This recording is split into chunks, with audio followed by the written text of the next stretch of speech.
Voilà, aujourd'hui, nous terminons notre série de messages sur notre thème « Réforme ».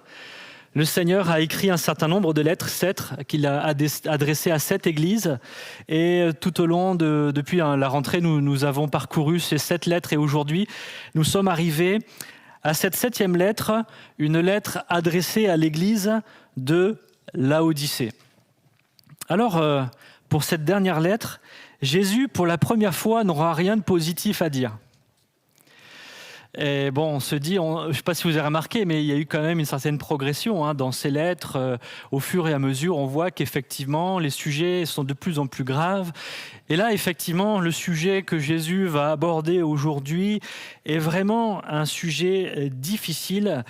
Et Jésus va être très juste et précis sur la situation terrible de cette Église.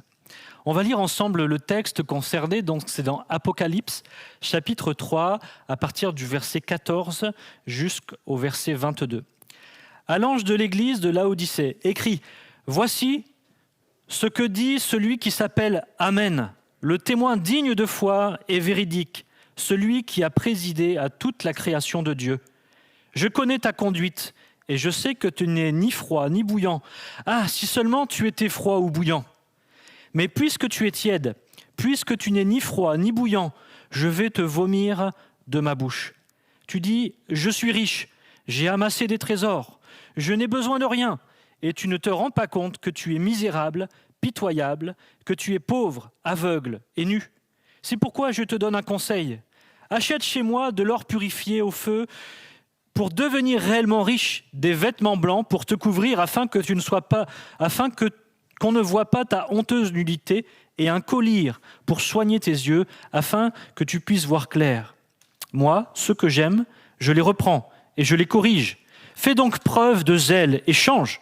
Voici, je me tiens devant la porte et je frappe. Si quelqu'un entend ma voix et ouvre la porte, j'entrerai chez lui et je dînerai avec lui et lui avec moi. Amen. Verset suivant, le vainqueur, je le ferai siéger avec moi sur mon trône, comme moi-même je suis allé siéger avec mon Père sur son trône après avoir remporté la victoire. Que celui qui a des oreilles écoute ce que l'Esprit dit aux églises. Je vais prier. Seigneur, merci pour ces moments que nous pouvons encore prendre devant ta parole, Seigneur, que tu puisses parler à nos cœurs, que ton Esprit touche nos cœurs. Seigneur, que ces mots que tu as prononcés puissent apporter le bénéfice que tu as voulu qu'ils apportent, Seigneur. Que ta parole ne revienne pas à toi sans avoir produit son effet dans nos cœurs. Que vraiment nous puissions être disposés, sensibles à l'écoute, humbles devant ta parole, prêts à entendre, Seigneur, ce que tu as à dire, ce que tu veux corriger, ce que tu veux encourager. Merci, Seigneur Jésus, parce que tu veux encore parler ce matin. Amen. Amen. Voilà, j'aimerais donner un petit peu le contexte de cette ville, de cette église de Laodicée. La ville de Laodicée a été fondée en 250 ans environ avant la venue de Jésus sur la terre. Elle se situe donc au bout de l'ancienne route postale de l'Asie mineure. Donc, on a suivi cette route tout au long de ces lettres. Et donc, Laodicée se situe à 74 km au sud-est de Philadelphie, l'église fidèle dont nous avons parlé la dernière fois.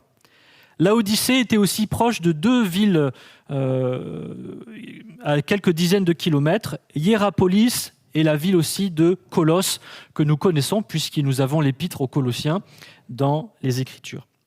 Cette ville a été fondée par Antiochos II, et Laodicée est simplement le nom de l'épouse de ce roi.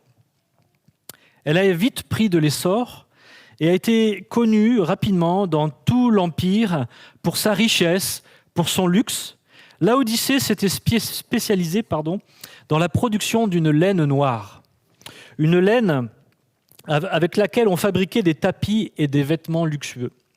Elle était aussi connue pour sa médecine de pointe à l'époque. Aujourd'hui, ça serait autre chose. Je ne pense pas qu'ils auraient été capables de trouver un vaccin contre le coronavirus. Mais ceci dit, ils étaient à l'époque dans une médecine de pointe, notamment pour l'invention d'un collier qui pouvait soulager les douleurs dans les yeux, les irritations dans les yeux. Et ce collier se vendait dans tout l'Empire romain. La ville était devenue tellement riche que lorsqu'en l'an 60, après Jésus-Christ, il y a eu un terrible tremblement de terre dans cette région et plusieurs villes ont été complètement détruites. Et pour plusieurs de ces villes, l'Empire romain avait proposé de financer la reconstruction. Sauf que Laodicée, très fière d'elle et de sa richesse, a dit non, nous on ne veut pas de votre aide, on a les moyens, on va reconstruire nous-mêmes notre ville. Il ne voulait dépendre de personne. Mais malgré cette postérité, malgré cette renommée dans tout l'Empire, Laodicée avait un problème majeur. Ce problème majeur, c'était son approvisionnement en eau. Hiérapolis, qui était tout juste à côté, elle était connue pour ses thermes. Un endroit où les gens venaient se tremper, prendre des bains dans de l'eau bien chaude, avec des vertus pour le corps. Et puis Colosse, elle, était connue pour ses sources d'eau fraîche abondantes. Mais Laodicée, elle n'avait rien en elle-même pour pouvoir satisfaire ses besoins en eau, ce qui fait qu'elle était obligée de faire acheminer de l'eau sur plusieurs kilomètres par un aqueduc qu'elle avait fait construire. Mais à l'arrivée, l'eau était polluée, elle était tiède, elle était encrassée et avait un goût infect. Ce qui fait qu'ils étaient obligés d'accumuler l'eau pendant un certain temps pour qu'elle refroidisse, pour que les sédiments retombent et pour qu'ils puissent essayer en tout cas de la consommer d'une meilleure manière. Et donc ce n'est pas pour rien que le Seigneur va utiliser ce langage pour s'adresser à l'église de cette ville. On ne sait pas grand-chose à propos de l'origine de l'église de Laodicée. On sait cependant que ce n'est pas Paul directement qui va avoir mis en œuvre cette église, puisque quand il va écrire à l'église de Colosse, il dira en parlant des chrétiens de Laodicée « tous ceux qui n'ont pas vu mon visage ». Et vous pouvez lire ça dans Colossiens 2, 1. Il est fort probable que l'église de Laodicée soit simplement une émanation de l'église de Colosse, qui, elle, avait connu le ministère de l'apôtre Paul et qui avait vu le jour à son époque. Alors, dans cette lettre, Jésus s'adresse d'une manière toute particulière. Comme pour la lettre à Philadelphie, il ne va pas reprendre les mêmes termes qu'il a repris dans la vision que Jean a eue dans Apocalypse 1, mais il va utiliser des termes bien précis pour aussi souligner le cœur du problème dans lequel cette Église se trouve. Et donc, il se décrit selon 3 aspects. Le premier, il se dit comme l'Amen. Alors, il est facile de comprendre que Jésus veut exprimer quelque chose ici. Amen, c'est le mot utilisé pour affirmer la véracité d'une déclaration. Quand on dit Amen, on dit c'est vrai. On confirme que c'est vrai, qu'on est d'accord. C'est le même principe que de dire en vérité, comme Jésus pouvait le faire en début d'une déclaration. Il avait pour habitude de dire en vérité. Le fait de le répéter 2 fois, c'était pour insister sur le fait que ce qu'il s'apprêtait à dire était vrai, était tout à fait digne d'être écouté.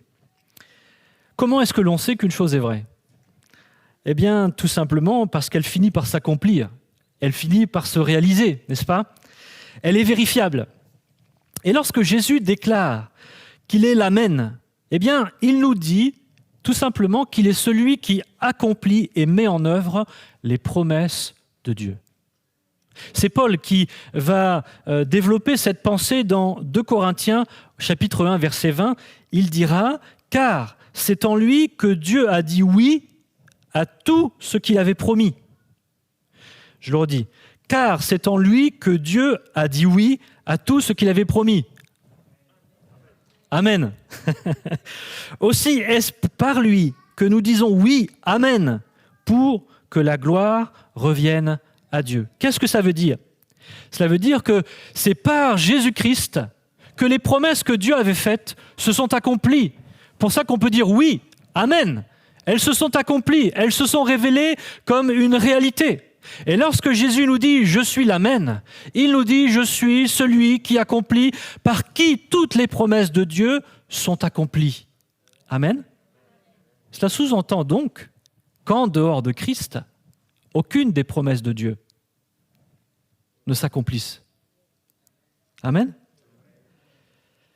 En dehors de Christ, aucune promesse ne peut voir le jour. C'est lui qui en est le garant. C'est lui qui les accomplit. C'est lui qui les a mis en œuvre. Sans Christ, pas de salut, pas de grâce, pas de pardon. Toutes ces choses, nous les trouvons uniquement en lui et par lui. Il est la source de l'accomplissement des promesses de Dieu dans nos vies. Mon frère, ma sœur, j'aimerais te dire cette chose, c'est si tu veux qu'une promesse de Dieu s'accomplisse dans ta vie, réfugie-toi en Christ. Cache-toi en lui. Place ta foi en lui parce qu'il est celui qui est la source de l'accomplissement des promesses de Dieu dans ta vie, dans ma vie, dans nos vies à chacun. Ensuite, Jésus se déclare comme le témoin fidèle et véritable. Non seulement Jésus accomplit les promesses divines, mais il est lui-même une source de vérité. Je ne vous apprends rien, je pense. Jésus lui-même nous dit qu'il est le chemin, la vérité et la vie. Jean 14, verset 6, ce texte, on le connaît bien. Jésus veut attirer notre attention sur une chose importante, c'est que il veut attirer notre attention sur la vérité et la valeur essentielle de la vérité pour nos vies. Parce que nous savons tous que nous pouvons entendre bien des choses que l'on appelle aujourd'hui vérité, mais qui ne le sont pas forcément.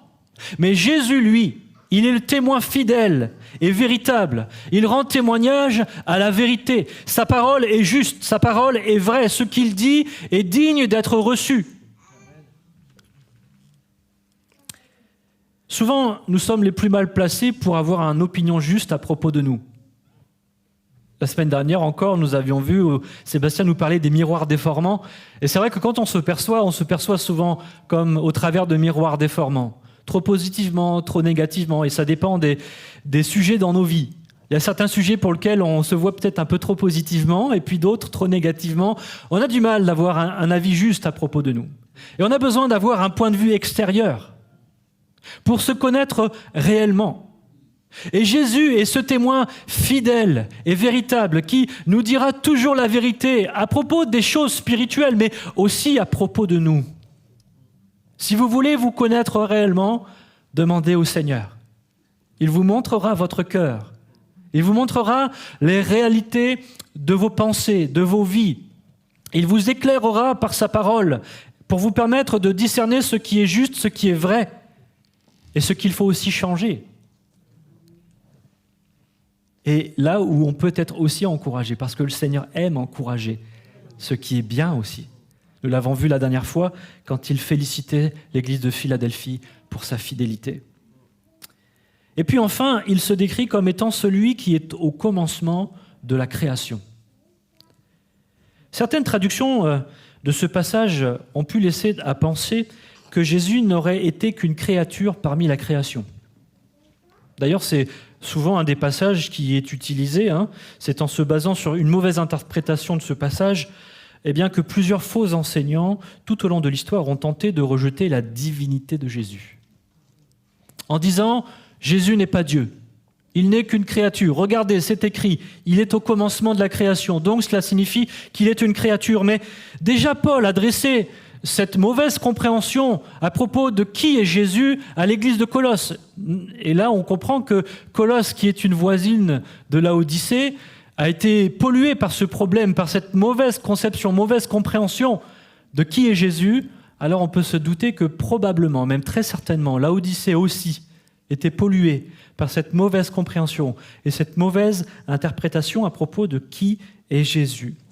Et donc Jésus fait exprès d'insister sur le fait qu'il est le premier, il est celui qui est au commencement de la création. Et Paul dit donc aux Colossiens, pour régler cette histoire, Colossiens chapitre 1, verset 15 jusqu'au verset 19, il dit « Le Fils est l'image du Dieu invisible, le premier-né de la création, de toute la création. » Donc là, on pourrait se dire, mais il dit la même chose en fait. S'il est le premier-né, ça veut dire que c'est une créature.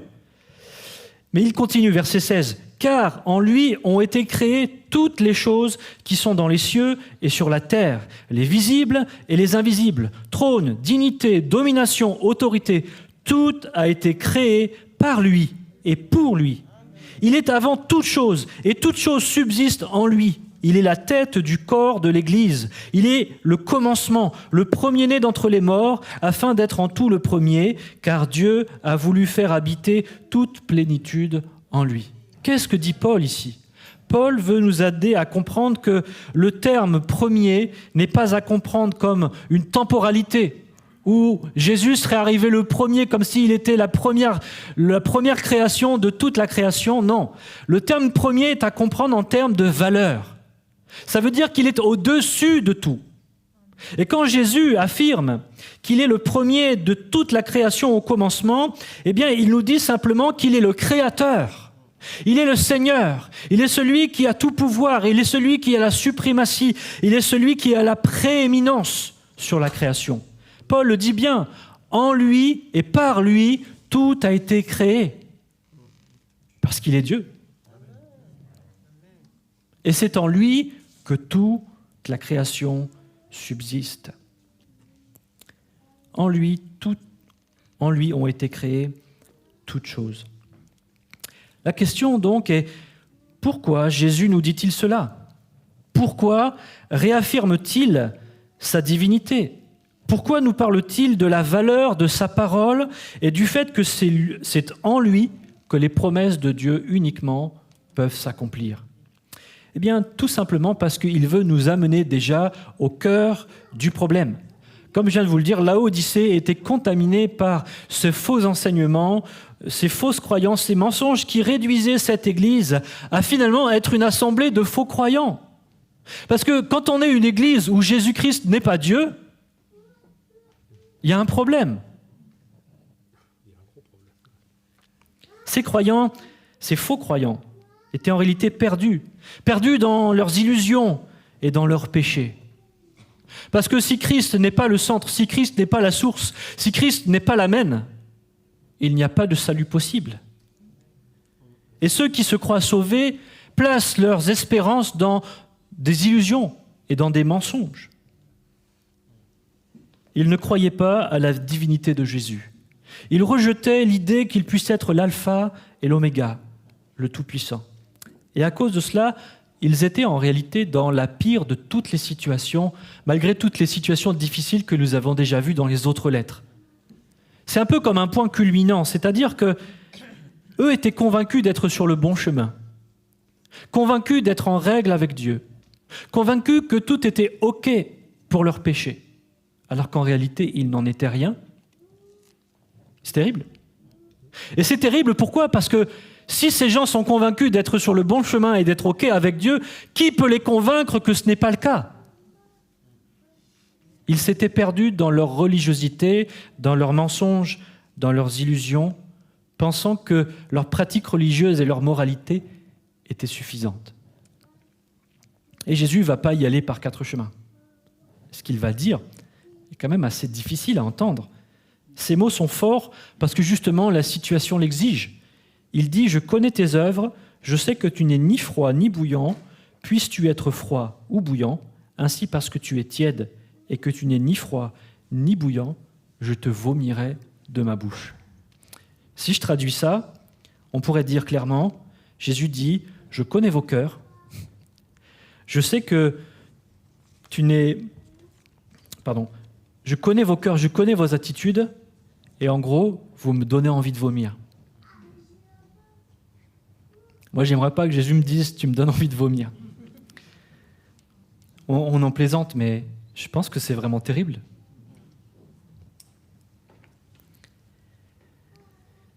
Jésus va utiliser leur réalité matérielle pour les aider à comprendre leur réalité spirituelle. Et justement, toutes les images qu'il utilise, les termes qu'il emploie, sont des termes qu'ils peuvent comprendre et saisir parfaitement et qui sont censés éclairer ce qui se passe d'une manière invisible dans leur cœur. L'eau tiède, l'eau nauséabonde, les habitants, eux, de Laodicée, ils connaissent bien ça. C'est leur quotidien. Ils savent qu'ils ont cette problématique. Et c'est donc une image qu'ils comprennent bien. Ils sont incapables de fournir une eau bien chaude, comme Hiérapolis, ou une eau bien froide, comme Colosse. Ils ne sont bons, finalement, qu'à produire une eau tiède, crasseuse, indigne de la consommation, qui peut rendre malade et même donner envie de vomir. Incapable d'étancher la soif, tout juste bonne à rendre malade. Jésus veut que ces personnes comprennent combien leur attitude, leur orgueil, leur fausse sécurité, les mensonges auxquels ils se sont attachés le dégoûtent profondément au point de lui donner la nausée. Ce qui est terrible, c'est que ces gens ne pouvaient pas être bouillants parce qu'ils n'étaient pas nés de nouveau. Puisqu'ils rejetaient la souveraineté, la divinité de Jésus-Christ, l'accomplissement des promesses de salut et des grâces pour eux n'était pas accessible. Impossible pour eux d'expérimenter la paix avec Dieu, d'expérimenter un renouvellement de cœur, d'expérimenter la libération du péché et du compromis. Pour eux, Jésus n'était pas l'amen. Il n'était pas la source et l'accomplissement de leur bénédiction. Et il ne pouvait pas non plus être froid. Parce qu'ils ne rejetaient pas ouvertement Dieu, la foi et la vérité. Ils s'étaient construits leur image de Dieu, leur propre évangile et leur propre foi. Ils étaient tièdes. Ils étaient tièdes parce qu'ils prétendaient aimer Dieu, mais étaient juste attachés à un faux évangile, un faux Christ.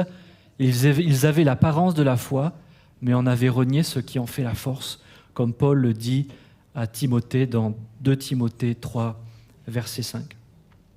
D'ailleurs, Jésus, pendant son ministère sur la terre, va dire de telles choses. Il va déjà prévenir à propos de tels hommes et de telles femmes qui vont fouler la terre et qui vont dire « Seigneur, Seigneur ». Jésus dira d'eux dans Matthieu 7, Matthieu 7, verset 21, « Ceux qui me disent « Seigneur, Seigneur » n'entreront pas tous dans le royaume des cieux, mais seulement celui qui fait la volonté de mon Père qui est dans les cieux. Plusieurs me diront en ce jour-là, « Seigneur, Seigneur, n'avons-nous pas prophétisé par ton nom? N'avons-nous pas chassé des démons par ton nom? N'avons-nous pas fait beaucoup de miracles par ton nom ?» Alors je leur dirai ouvertement, « Je ne vous ai jamais connu. Jamais connu.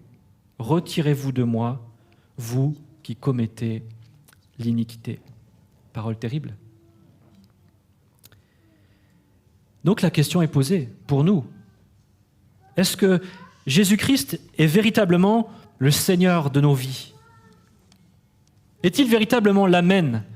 Est-ce que dans la manière concrète dont nous vivons, je ne parle pas seulement dans les paroles que nous professons, parce que ces hommes et ces femmes disaient aussi « Seigneur, Seigneur ». Ils pouvaient même avoir des actes qui pouvaient laisser penser « Ah ». Mais Jésus dira « Je ne vous ai jamais connu ». La question est donc posée, Jésus-Christ est-il vraiment pour nous l'Amen, la source de l'accomplissement des promesses que Dieu a données à l'humanité? Mon cœur est-il entier, bouillant pour lui? Suis-je résolu dans mon cœur à me soumettre à son autorité, à sa parole, à obéir à ce que le Père demande?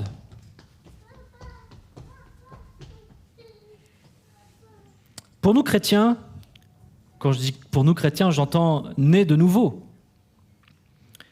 Cet enseignement doit nous amener à réfléchir sur la valeur et la place de Christ dans notre vie, sur l'état de notre communion et de notre intimité avec lui. Est-il la source où notre cœur trouve la satisfaction, ou bien sommes-nous réfugiés dans une autosatisfaction qui lui retire la première place? Parce qu'un des problèmes de ces gens de Laodicée, c'est que leur satisfaction n'était pas en Christ. Leur satisfaction était dans leur richesse, dans leurs biens, dans leur situation, dans leur apparente bénédiction. De même, pour aller plus loin, je dirais qu'il y a trop de personnes dans les églises qui croient être en paix avec Dieu, mais qui en réalité ont rejeté la puissance de l'Évangile. Ils se sont fabriqués leur image de Dieu et leur propre évangile, en mettant de côté ce qui peut déranger, en mettant de côté le Jésus-Christ Seigneur, l'Amen, la source par laquelle seulement la bénédiction peut venir. Et ces personnes placent leur confiance dans des illusions, dans des mensonges. À cause de cela, ils ne peuvent être ni froids, ni bouillants. Le Saint-Esprit ne peut pas les attendre parce qu'ils sont autosatisfaits des illusions auxquelles ils se sont attachés, comme Laodicée. Jésus va encore une fois, et dans ce qu'il continue à dire, utiliser les réalités matérielles pour leur démontrer les réalités spirituelles. Il va continuer en disant au verset 17, « Parce que tu dis, je suis riche, je me suis enrichi, et je n'ai besoin de rien, et parce que tu ne sais pas que tu es malheureux, misérable, pauvre, aveugle et nu. » C'est vraiment un comble. Pour une ville réputée pour ses habits de laine, ses habits luxueux, son collier et sa grande richesse, d'être en réalité malheureuse, misérable, pauvre, aveugle et nue.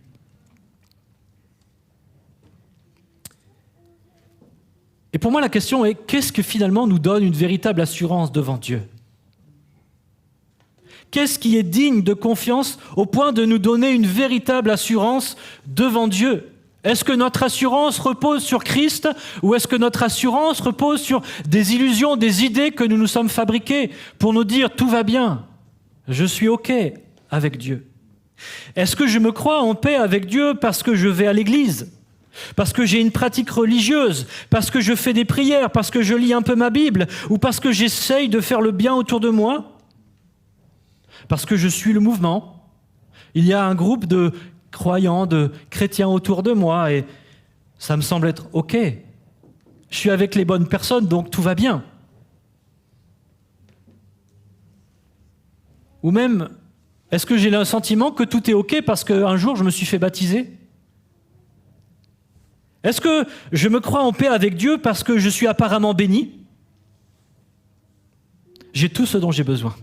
Je ne manque de rien. Je suis dans le confort. Mais j'aimerais vous dire une chose. Dieu bénit tous les hommes, même les inconvertis. Vous êtes d'accord avec ça ? C'est ce qu'on appelle la grâce commune. Dieu manifeste d'une certaine manière, d'une certaine mesure, sa grâce à tous les hommes. Il fait briller le soleil et tomber la pluie pour tous les hommes. La richesse est accessible à tous les hommes. Et il suffit d'ouvrir les yeux pour se rendre compte que si on analyse la bénédiction seulement en termes de biens matériels, à ce moment-là, beaucoup d'inconvertis et de rebelles à Dieu sont bien plus bénis que vous et moi. Vous êtes d'accord avec ça ? Et Laodicée avait mis sa confiance dans sa richesse, dans son confort, dans le luxe apparent dans lequel elle se trouvait. Mais la réalité, c'est que Jésus va leur dire, mais ça, c'est de la pacotille. Ça, c'est des illusions. Tu penses que tout est OK, tu penses que tout va bien, mais tu es dans une situation critique, terrible.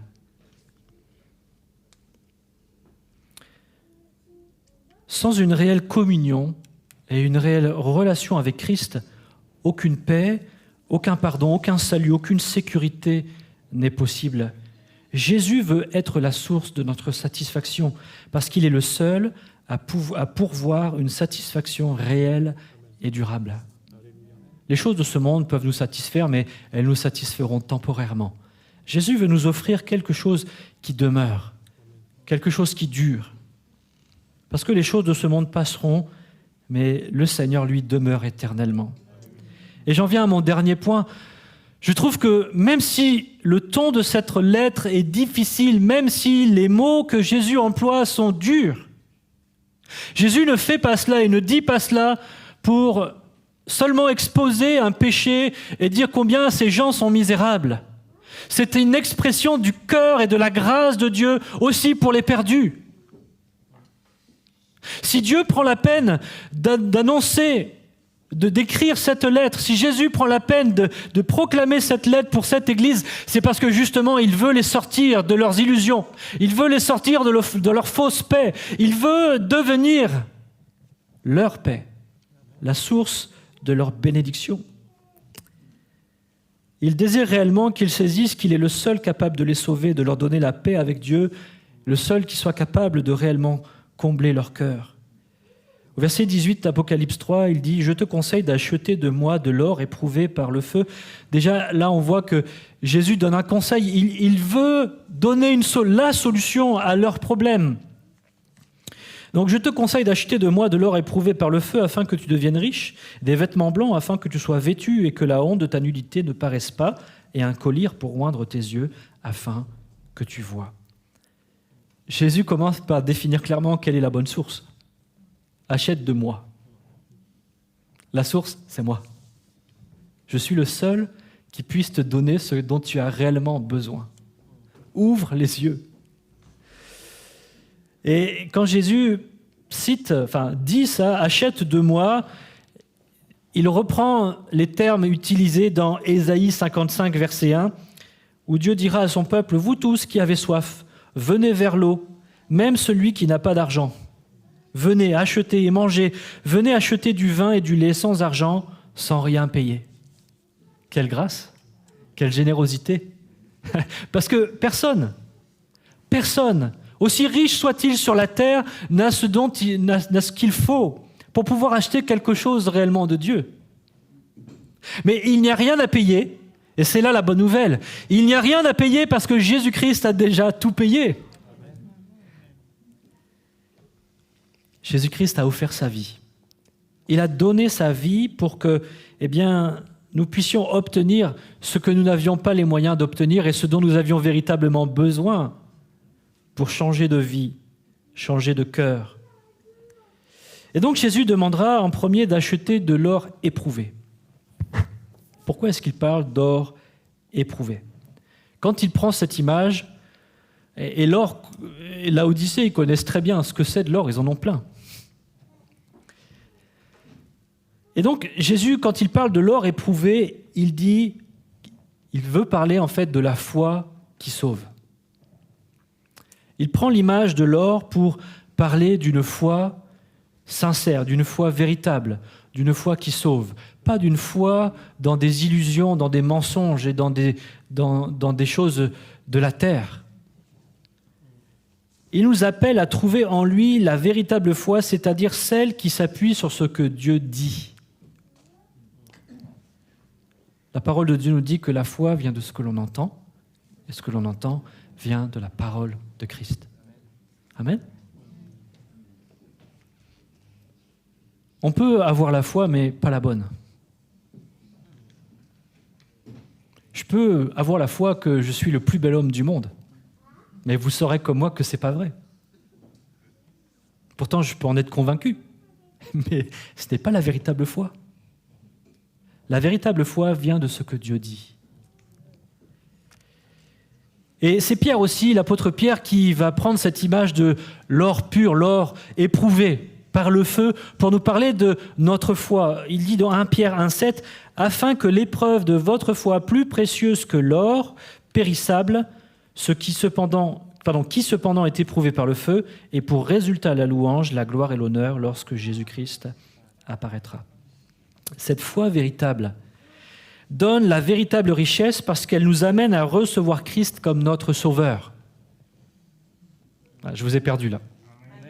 Amen. Ils sont plus réveillés à gauche qu'à droite. J'espère que chez vous, vous ne dormez pas. Je compte sur vous. Je le redis, cette foi véritable donne la véritable richesse parce qu'elle nous amène à recevoir Christ comme notre Sauveur. Amen. Elle nous amène à nous repentir de notre péché et à nous en détourner en criant à Jésus de nous sortir de cette situation misérable. Parce que justement, Dieu va nous dire la vérité. Il va nous montrer la réalité des choses. Et devant cette vérité qui nous est donnée, qui nous est révélée, notre cœur crie « Seigneur, sauve-moi ! Seigneur, viens à mon secours !» Et j'aimerais te dire, mon ami, peut-être ça fait longtemps que tu viens à l'église, peut-être ça fait des mois, des semaines, peut-être même des années. Mais si tu n'as pas vécu la repentance qui mène à un changement profond de cœur, c'est que tu n'as pas reçu la véritable foi. Parce que la foi que Jésus-Christ donne est une foi qui mène au salut, une foi qui mène à l'accomplissement des promesses de Dieu dans nos vies. Mais j'ai une bonne nouvelle pour toi. Parce que peut-être tu te dis, oui, certains ont la foi, moi je ne l'ai pas. Et on entend beaucoup ce genre d'argument en disant, mais Moi, je ne l'ai pas, la foi, comme un prétexte pour dire c'est pas pour moi. Pourtant, Jésus nous dit, c'est l'apôtre qui a écrit l'épître aux Hébreux qui le dit dans Hébreux 12, verset 2, que Jésus est celui qui suscite la foi. Il la suscite et en plus, il l'amène à la perfection. Donc j'aimerais simplement te dire cette chose. Si dans ton cœur tu dis « j'ai pas la foi », eh bien simplement demande-la au Seigneur Jésus. Il va te la donner. Il va la susciter dans ton cœur et il va la mener à sa perfection. Mais cette foi que Jésus veut donner et mettre dans nos cœurs est une foi qui sauve, une foi qui change les cœurs, une foi qui fait que les promesses que Dieu a faites pour chacun d'entre nous peuvent s'accomplir. Amen.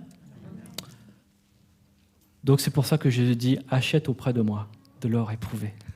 Je peux te le donner. Tu peux avoir cette foi qui va faire la différence. » Ensuite, il parle d'un vêtement blanc. On a déjà parlé un petit peu des vêtements blancs dans d'autres lettres. Les Laodicéens, eux, étaient fiers de leurs vêtements en laine noire. C'était le luxe pour eux. Mais Jésus, lui, il offre des vêtements blancs. Et je trouve que l'image est très parlante. C'est l'image que Jésus utilise pour nous parler de sa justice. Sa justice qui est parfaite et avec laquelle il veut nous couvrir. Nous, naturellement, nous sommes injustes. Est-ce que nous produisons ce que nous cherchons à faire, même si nous pensons que c'est bien, cela ne sera jamais suffisant devant Dieu. Nos plus belles actions sont comme des vêtements noirs, des vêtements souillés, des vêtements sales et imparfaits. Parce que le péché qui est en nous, qui est attaché à notre nature, entache tout ce que nous faisons, combien même nous mettons tous nos efforts pour faire quelque chose de bien. Mais ce que nous faisons de bien n'est pas suffisant en comparaison des exigences que Dieu a posées. Dieu a dit « je suis saint ». Et il nous appelle, nous aussi, à la même sainteté, à la même perfection, à la même justice. Et personne ici-bas ne peut produire une telle justice. Parce que pour produire une telle justice, il faudrait être parfaitement obéissant aux exigences de Dieu tout le long de notre vie. Et n'en dévier pas même d'un dixième de %.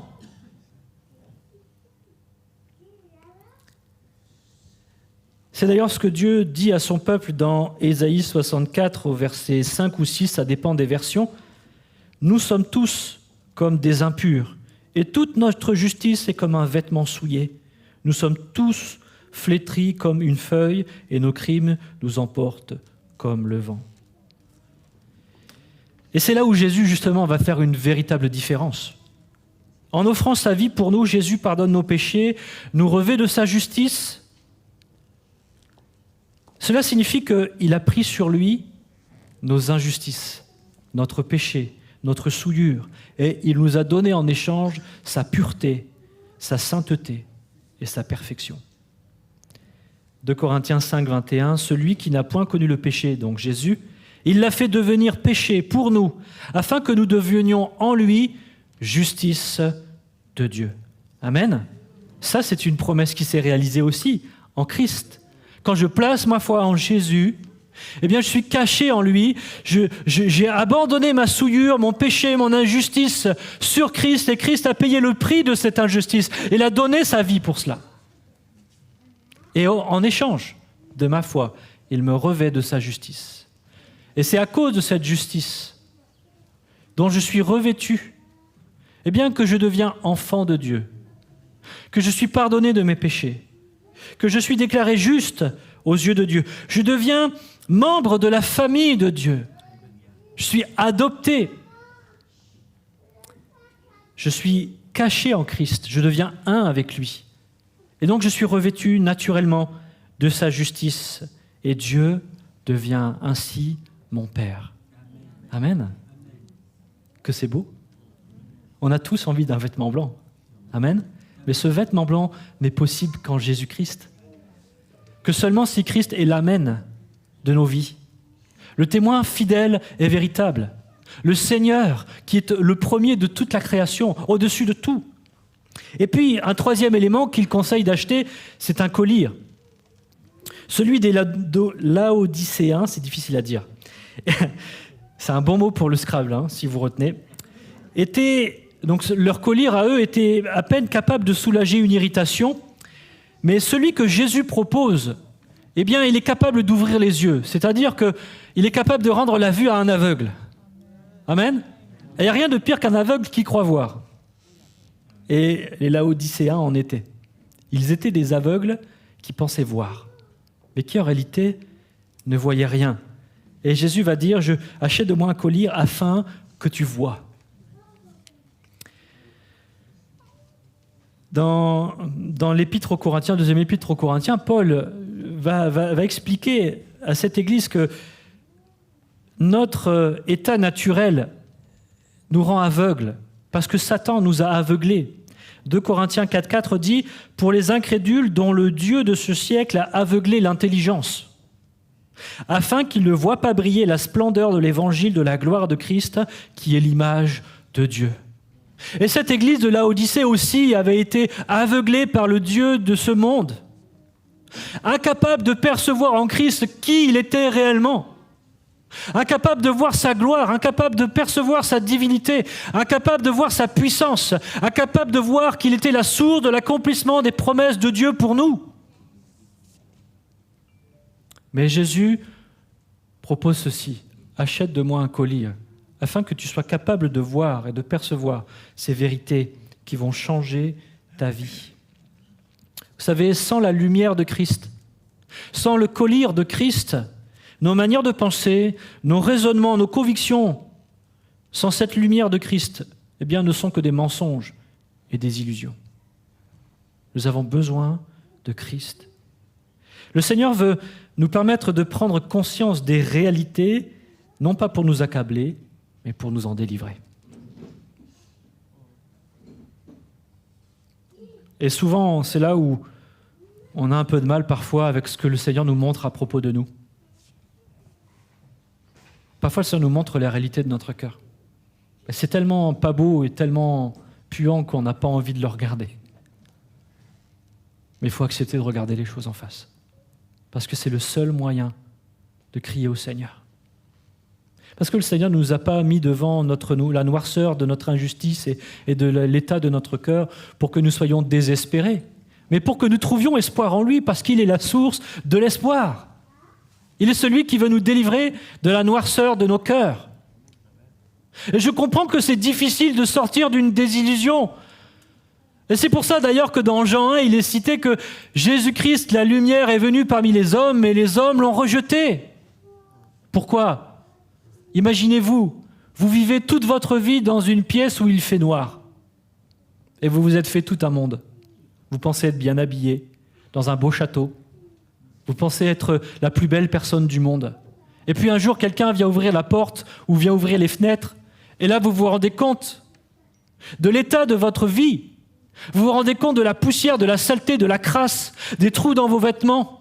Vous vous rendez compte de l'état de votre corps, de votre visage. Et toutes vos illusions tombent. Et il y en a deux réactions face à ça. C'est soit on crie « Vite, ferme la porte, ferme les volets, je vais retrouver comme c'était avant !» Parce que c'est insupportable. Ou alors on crie « Sortez-moi de là, je veux changer !»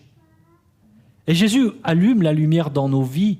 Il veut ouvrir les yeux de nos cœurs pour que nous puissions crier à l'aide et dire « Seigneur, viens à mon secours, j'ai besoin de toi. » En réalité, ces trois composantes, l'or éprouvé, un vêtement blanc et un collyre, sont les trois composantes du salut.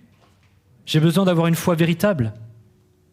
J'ai besoin de croire que Christ est la source de justice pour moi.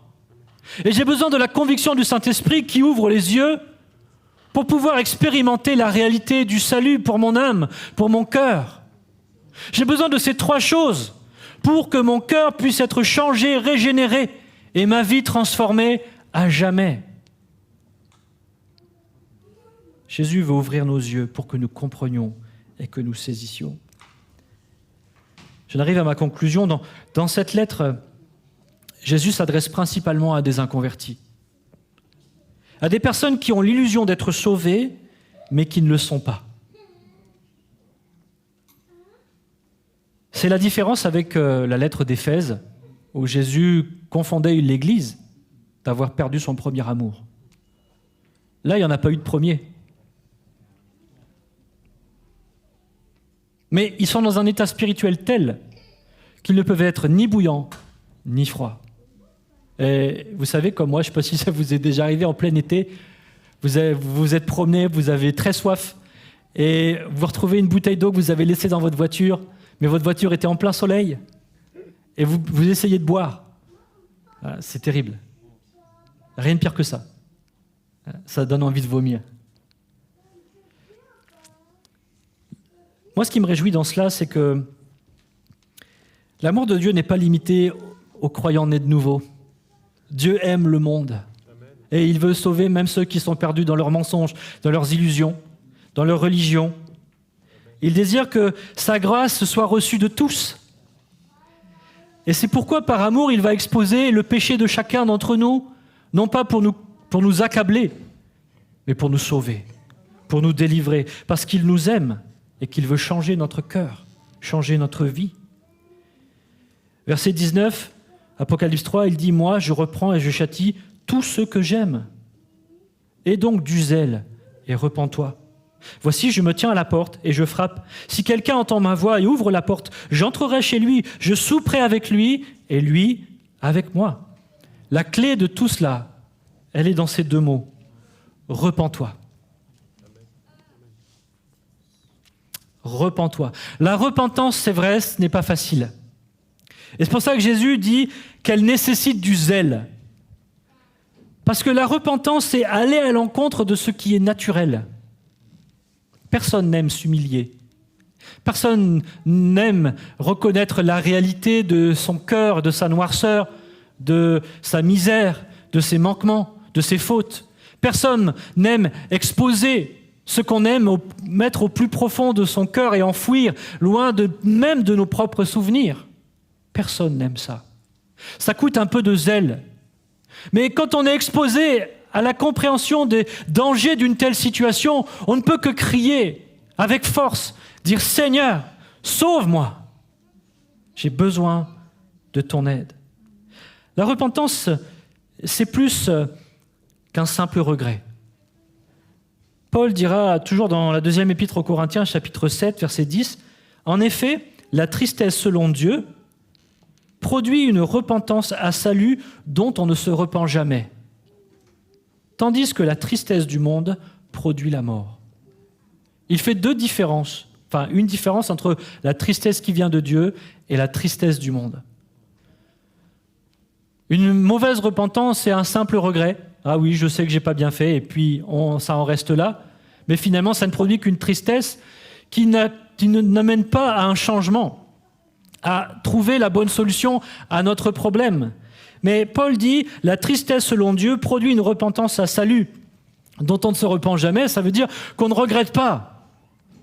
C'est David qui dira que les os que Dieu a brisés se réjouiront.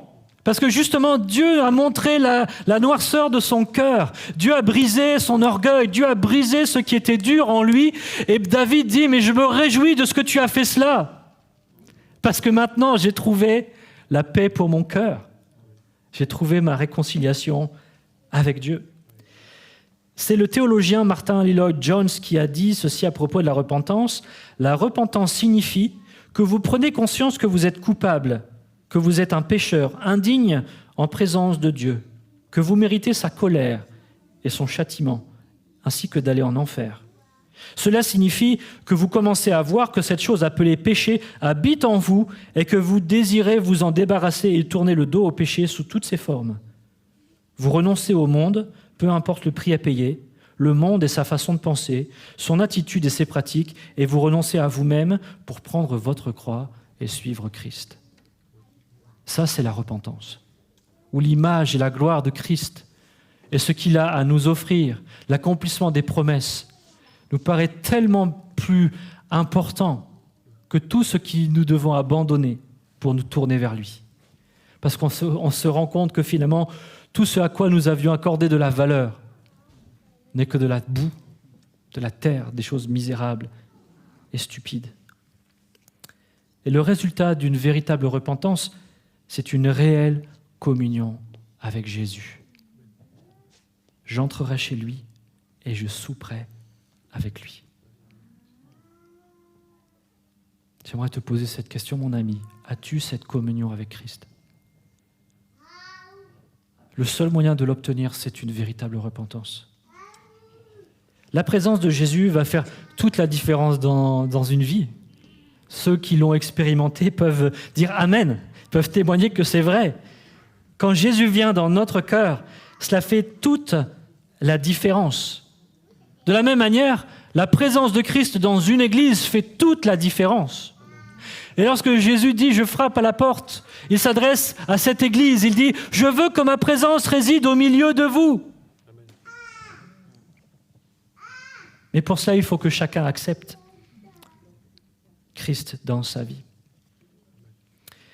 Alors, je pense que c'est un appel, cette lettre, c'est un appel à toutes les églises qui se réclament du christianisme, mais qui aujourd'hui ont rejeté le véritable évangile et annoncent un autre Christ.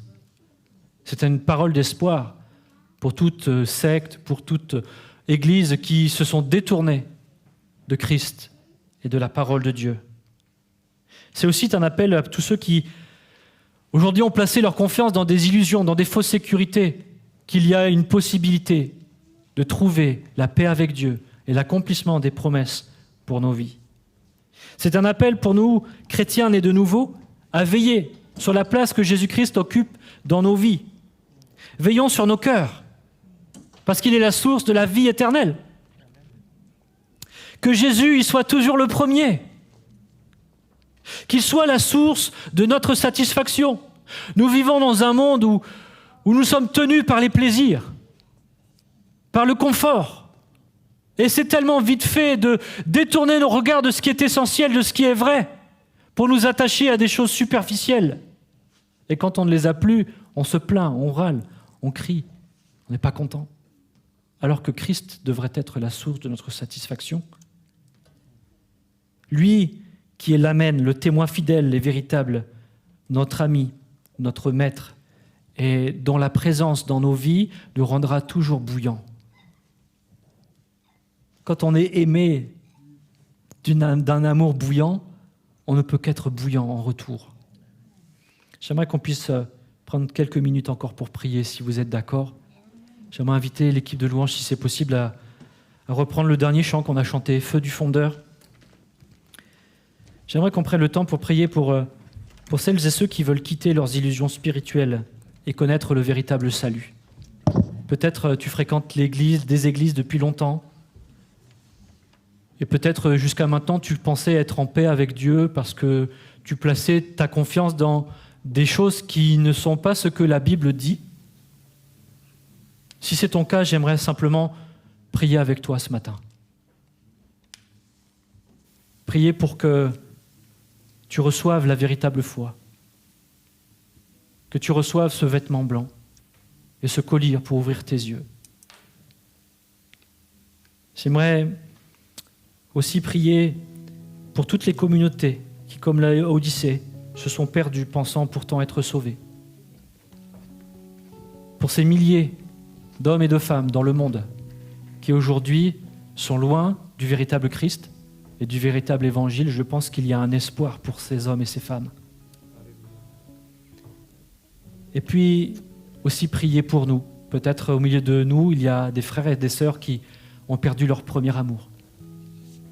Même si ce n'est pas le cœur du sujet de notre méditation, prions pour cela également. Alors si un de ces sujets te concerne, je t'invite simplement à te lever. Les yeux sont fermés, les têtes sont baissées, mais c'est comme un pas de foi, de dire « Seigneur, moi, je veux vivre les véritables promesses. Je veux que tu entres dans ma vie. Je veux connaître cette communion avec toi.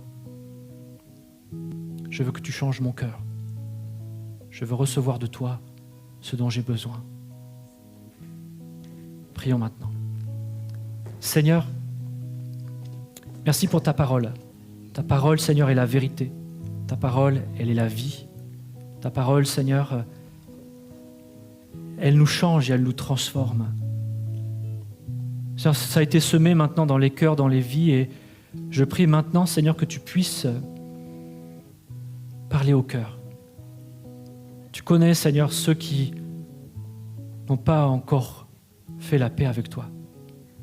Ils font peut-être partie de ceux qui disent Seigneur, Seigneur, de celles et ceux qui font peut-être des œuvres pour toi, mais qui ne sont jamais passés par une véritable repentance, un véritable changement de cœur. Je prie, Seigneur, que maintenant ces hommes, ces femmes puissent crier à toi et qu'ils sentent, Seigneur, ton esprit transformer leur cœur, maintenant dans le nom de Jésus.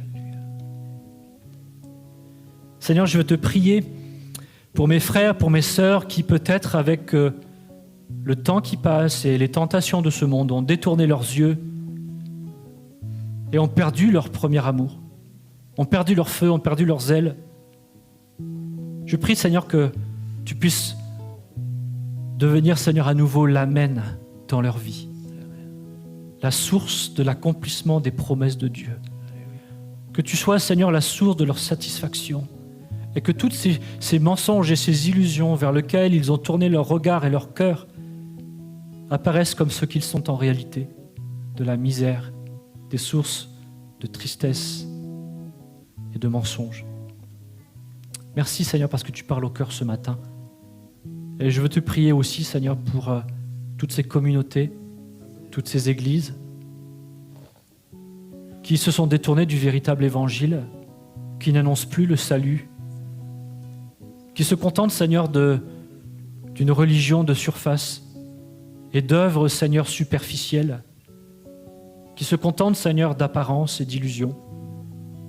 Je prie, Seigneur, que ton esprit continue de vouloir toucher leur cœur et qu'ils puissent, Seigneur, revenir à toi, qu'ils puissent se repentir avec zèle et changer et vivre la plénitude, Seigneur, en toi et avec toi.